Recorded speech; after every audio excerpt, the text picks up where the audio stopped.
The transmission arrived on a Tuesday morning, crackling through the observation arrays at the station with all the subtlety of a meteor strike. Dr. Catherine Marshall had been reviewing coffee intake data when the alert came through. Not the most glamorous way to start humanity's first genuine contact with an extraterrestrial civilization, she would later admit, but perhaps fitting in its mundanity. The message was simple, a distress signal encoded in mathematical sequences that only a species capable of advanced astronomy could have crafted. The Quark collective, the aliens identified themselves, faced extinction. A predatory species called the Karath Dominion had begun a systematic conquest of the quadrant. They sought allies, they sought help, they sought hope. And somehow, inexplicably, they had reached out to a species they knew nothing about, humans, from a planet called Earth. The United Nations took 36 hours to assemble the Crisis Council. Military strategists occupied the East Wing. Diplomats paced the corridors. Politicians debated whether this was genuine contact or an elaborate deception designed to identify humanity's location to hostile forces. Finally, General Michael Cooper stood before the assembly with a recommendation that changed everything. "We sent a task force," he said, his voice steady and certain. "Not our entire military. Not a gesture of friendship, a representation of what we are, what we can be. If this Quark collective faces destruction, and if they are telling the truth about the nature of this threat, then we learn far more by acting than by hiding." The assembled leaders debated for another 12 hours, but in the end they agreed. Captain James Patterson would command the human response. His selection surprised no one who knew his service record: 3 decades in the naval forces, combat experience on 3 continents, a natural strategist with an uncanny ability to adapt to unknown situations. More importantly, he possessed something rarer than tactical brilliance, the kind of level-headedness that came from truly understanding the weight of command. The ship they prepared was a marvel of human engineering. The Intrepid, humanity's first true deep space-capable military vessel. It carried advanced weapons systems, shield technology adapted from experimental programs, and a crew of 200 of humanity's finest soldiers, scientists, and specialists. When Patterson walked through the corridors during the final preparations, he saw the nervous energy in every face. They all understood that they were walking toward the unknown, that their actions would define humanity's place in the cosmos. Launch day arrived with gray skies and a cold rain that seemed to match the gravity of the moment. As Patterson stood on the observation deck watching Earth fade behind them, he received the coordinates for the Quark homeworld. The calculation for faster-than-light travel took 90 minutes. The results made several of his officers pale.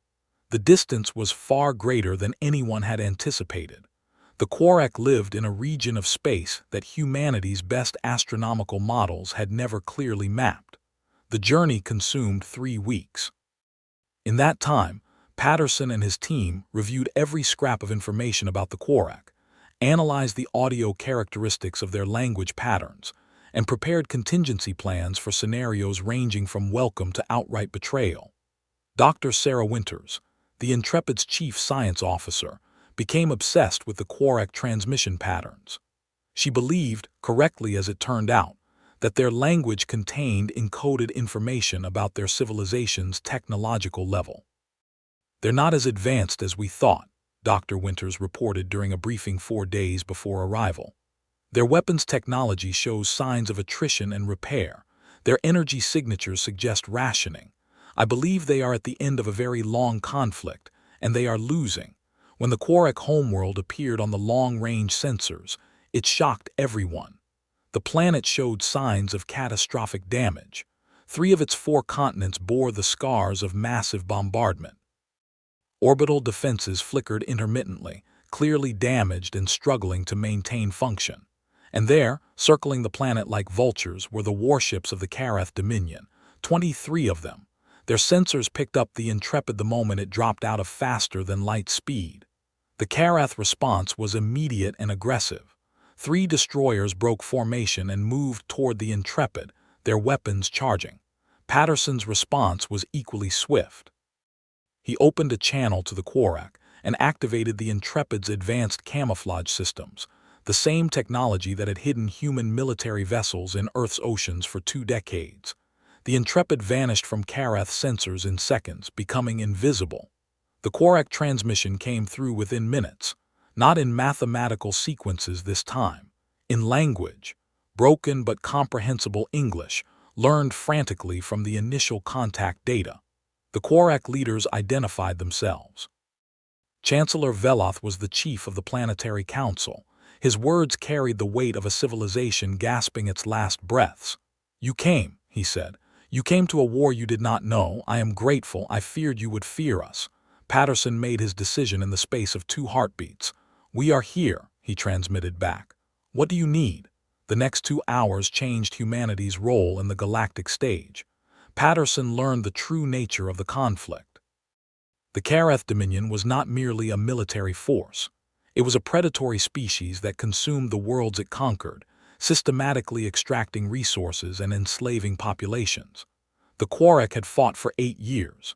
8 years of slow retreat, of losing star systems one by one, of watching their allies fall because the Karath were simply too powerful, too advanced, too ruthless. But there was one thing the Karath had not anticipated. They had not known about Earth. They had not known about humanity's unique approach to warfare, born from thousands of years of conflict on a single world, honed through centuries of rapid technological development. Patterson asked a question that changed the trajectory of the battle. "If you could give us the tactical details of the Karath fleet composition and positioning, could we analyze their weaknesses?" The data transfer took 45 minutes. Dr. Winters and her team pored over the information with desperate intensity. Patterson watched their faces as understanding dawned. The Karath were dominant in raw firepower. Their vessels were larger, more heavily armed and more heavily shielded, but they operated on a different tactical philosophy than humanity. They assumed no opponent could match them in direct combat, so they never prepared for unconventional approaches. They never anticipated tactics drawn from warfare on a world with no dominant superpower, no unified military doctrine, no shared training methodology. Patterson called his senior staff together.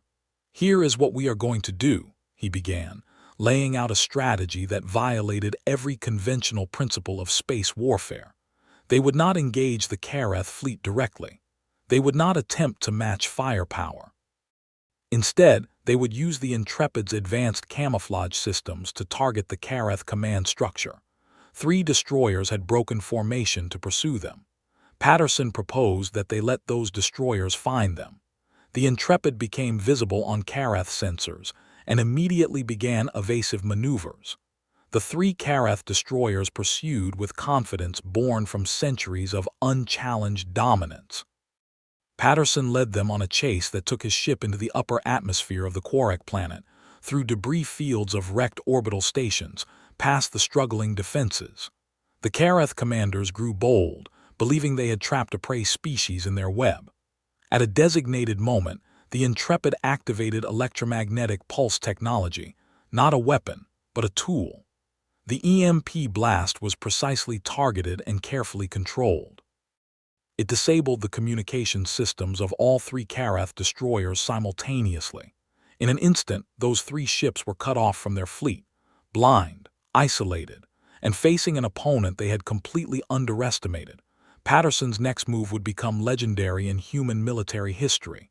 He did not destroy the 3 isolated destroyers. That would come later if necessary. Instead, he transmitted a message to the entire Karath armada. The message was simple and devastating. It contained perfect technical readouts of the 3 disabled ships.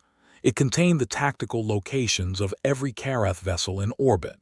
And it contained something that the Karath had never experienced, an explanation of what had just happened and why, delivered with the absolute confidence of someone who had already won. "I am Captain James Patterson of the human space vessel Intrepid," the message declared. "I have just disabled 3 of your destroyers without firing a single weapon designed to destroy them. This is not an idle boast. This is a demonstration. You came to this world to conquer it. You assumed the Quarak would fall as all your other enemies have fallen. You were wrong, because the Quark are not alone, and we humans have brought something you have never faced, innovation born from conflict on a world where no single power ever achieved total dominance. Your technology is superior. Your weapons are more powerful, your ships are more heavily shielded, but you have never fought an opponent who uses unconventional tactics, who adapts in real time to circumstances, who finds strength in improvisation. I am giving you one chance to leave. Withdraw your forces from Quark space. Leave this world in peace. Do this, and you and your people may depart with your lives. Refuse, and I will demonstrate the depths of humanity's capacity for tactical innovation. We did not come to this war seeking conquest. We came seeking to stop an injustice, and we will not fail. The silence that followed lasted for nearly a minute. In that minute, the Karath fleet faced a choice that no Karath commander had ever faced in the history of their civilization. They could attempt to overwhelm the Intrepid and take it as a prize of conquest, or they could acknowledge that they had encountered something they did not understand and could not control. The 3 disabled destroyers never fired another shot. The remaining Karath fleet began to withdraw. It took 6 hours for all their warships to break orbit.